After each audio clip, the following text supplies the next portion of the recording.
Good evening, visitors. Welcome to the Australian War Memorial's last post ceremony. My name is Craig Burrell, and joining us today from the Royal Australian Navy is Lieutenant Francis Beaumont. We warmly welcome the family of 2nd Lieutenant Francis Henry Waddingham, whose story will be told shortly. We welcome the veterans who have served, those that are still serving, and the families that support them. We acknowledge the members of RSL and Services Clubs Association, RSL Victoria, and RSL Queensland, who are watching the broadcast of this ceremony across Australia. During the ceremony, wreaths will be laid at the base of the pool of reflection by family, visitors, and students on behalf of St Luke's Anglican School, Bundaberg, Queensland. Please stand and join in singing the National Anthem.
Please sit.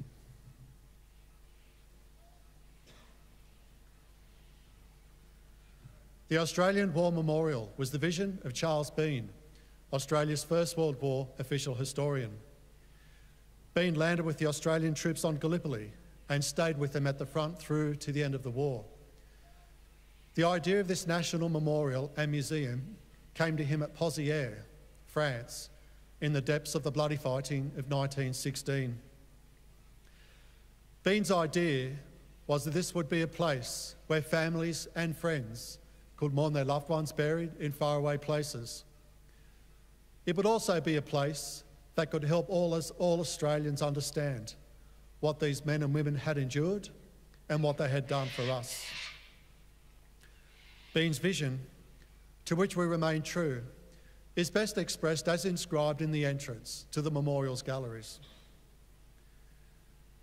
Here is their spirit, in the hearts of the land they loved, and here we guard the record which they themselves made.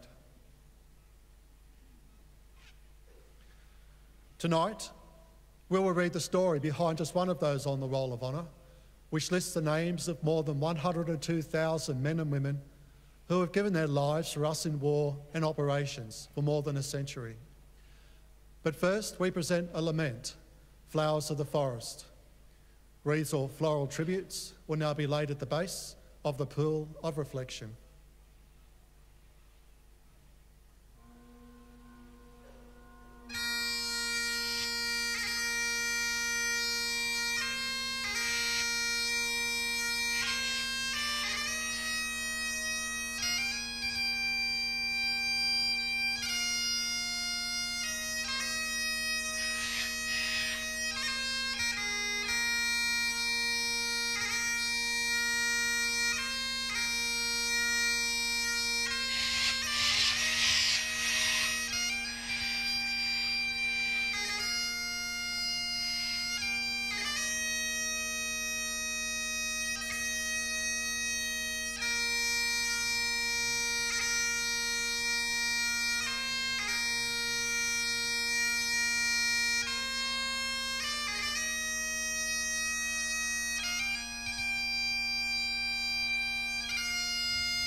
Today we remember and pay tribute to Second Lieutenant Francis Henry Waddingham. It is my great honour to read this story because Second Lieutenant Waddingham was my great-great-uncle.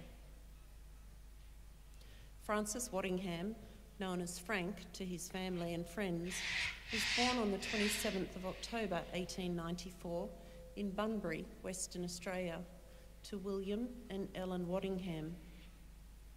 The family moved to Balingup when Frank was still young. Here he attended the Balingup State School, after which he went to work as a farmer on his parents' property called Crondell. He was known as a fine, well-mannered lad with a cheerful disposition. He was an excellent sportsman and excelled in running, cricket, football and horse riding. He also took part in shooting competitions, which were always willingly contested. In 1913, his older sister Rose was married. With his father suffering crippling ill health, Waddingham, now 18, walked his sister down the aisle. A newspaper account of the wedding noted how well he had equipped himself for such a momentous occasion in his sister's life. As a young adult, he joined his local militia unit, the 25th Light Horse. By the time the First World War began, he was serving in the unit's machine gun section. He enlisted in the Australian Imperial Force with his parents' permission at Helena Vale on the 7th of May 1915. He joined the 28th Battalion, which had been raised the previous month at Black Boy Camp. Waddingham embarked with his battalion from Fremantle on the 9th of June 1915 aboard the transport ship Ascanius, bound for Egypt. After 2 months in Egypt, the 28th Battalion was sent to Gallipoli, arriving at Anzac in early September. Later that month, while the battalion occupied positions at the Apex, Waddingham was promoted to Lance Corporal. When the battalion was withdrawn in December, Waddingham had been promoted to Sergeant. As the AAF returned to Egypt in late 1915 and early 1916, it underwent a period of expansion and reorganisation. In early March, Waddingham was transferred to the 7th Brigade's Machine Gun Company. The 7th Machine Gun Company sailed to France in late March and, after a period of introduction to the Western Front in the nursery sector near the town of Armentières, saw its first major action at Pozières in July. The company was employed in an indirect fire support role throughout August before moving into reserve in Belgium in September. The 7th Machine Gun Company was next employed in the quiet Ypres sector in October before the unit moved south to the Somme at the end of the month. Towards the end of November, Waddingham was promoted to Company Sergeant Major, and in mid-December he was commissioned to the rank of Second Lieutenant. Following the bitter winter of 1916 and 1917, the German army withdrew to its prepared positions on the Hindenburg Line. The Australians were involved in pursuit operations to maintain pressure as the Germans withdrew. At the beginning of March, the 7th Machine Gun Company was in positions near Lussar, providing fire support to the 7th Brigade. According to the war diary, during the night of the 9th of March, the machine guns were providing indirect fire support on selected targets. During this action, Waddingham received a wound over his right eye. He was taken to the 3rd Casualty Clearing Station, but died of his wounds the following day. He was laid to rest in the Dernicourt Communal Cemetery Extension. He was 22 years old. News of his death hit his close-knit family particularly hard. His younger brother Ern later recalled, "We lost 2 people on the day we were told Frank was gone. We lost our mother. She died too. She was never the same." A year after his death, his family penned the following verse. "By the gateway in the evening, as we watch the waving grain, that whispers a soft and low, sweet lullaby. We think of you, we dream of you, Frank. You're with us all again. We hear you murmur, 'Mother, do not cry.' But our visions quickly glide as we recall that eventide, 12 months ago, across the ocean blue, that you fought your fight so well and like a hero fell to save the ones to whom you'd been so true. Lord, have mercy on his soul." Waddingham's name is listed on the Roll of Honour on my right, among almost 62,000 Australians who died while serving in the First World War. His photograph is displayed today beside the pool of reflection. This is but one of the many stories of courage and sacrifice told here at the Australian War Memorial. We now remember Second Lieutenant Francis Henry Waddingham, who gave his life for us, for our freedoms, and in the hope of a better world.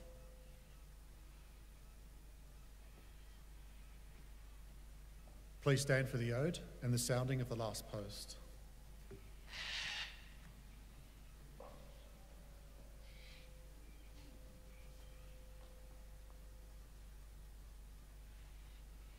They shall grow not old, as we that are left grow old.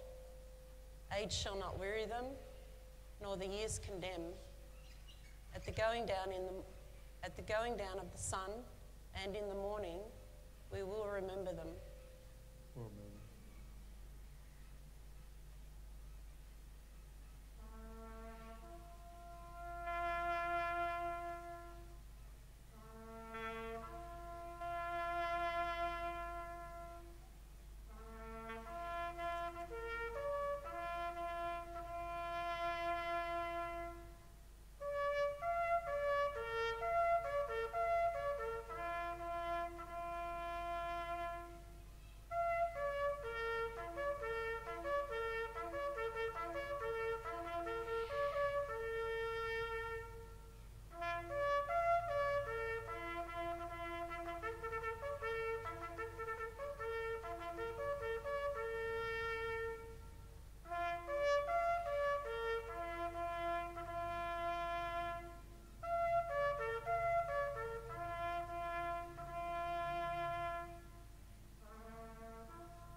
Lest we forget.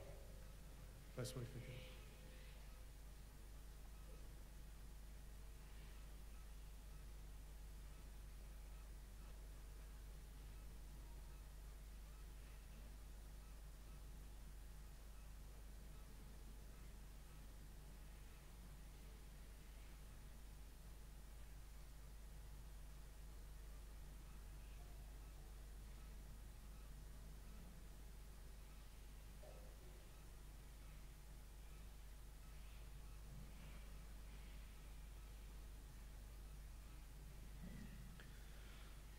We leave you this evening with the words of the memorial's founder, Charles Bean.